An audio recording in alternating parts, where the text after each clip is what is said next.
अच्छा ये वाला क्वेश्चन देखिए, ठीक है।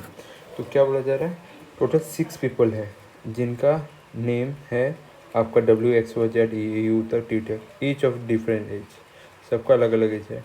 The age of W is 40, the age of जो W है वो क्या है 40 है। कितना है 40 है, ठीक है 40 है। दी नेक्स्ट क्या बोला जा रहा है हम लोग को, the age of Y is 1/4, तो y का जो एज है क्या होगा 1/4 टाइम दी t, ठीक है। The age of z is 4 time the age of u, ठीक है। तो एज ऑफ जो z है वो क्या है 4 time the age of the u, ठीक है। नेक्स्ट क्या बोला जाए, the age of the t is the 5 time of z, जो एज होगा t का वो क्या है 5 टाइम ऑफ दी z, ठीक है। द एज नेक्स्ट क्या बोला है, the age of the W is 2 time of the Y, जो एज ऑफ द W होगा वो क्या है 2 टाइम ऑफ द Y, ठीक है। इफ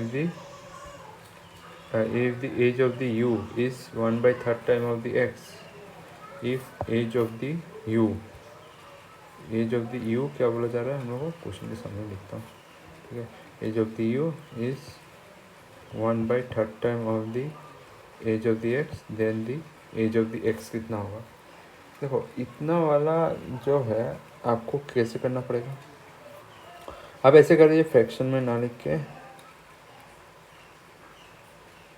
ये देखिए u किससे कनेक्टेड है, u आपको z से कनेक्टेड है, z आपको किससे कनेक्टेड है आपको t से कनेक्टेड है, ठीक है। तो अभी हम लोग एक एक करके वैल्यू डालते हैं इसमें, ठीक है। आगे बढ़ते हैं, देखते हैं।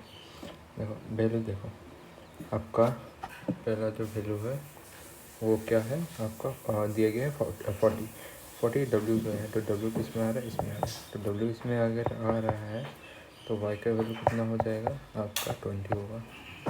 फिर Y का वैल्यू हमें मिल गया, तो Y का आपके किससे कनेक्शन है, इसके साथ है, तो T का वैल्यू मिल जाएगा 20 है, 20 इंटू 4 कितना 60, 4 to 80, sorry 80 equal to T, ठीक है। T का वैल्यू आ गया, तो T किससे इसके साथ लिंक है, T से अगर 80 है तो 5 से डिवाइड करने से ये आपका 16 आ जाएगा, Z जो 16, और Z अगर इसके साथ रिलेशन है 16, तो U का वैल्यू आपका आ जाएगा कितना 4 आ जाएगा।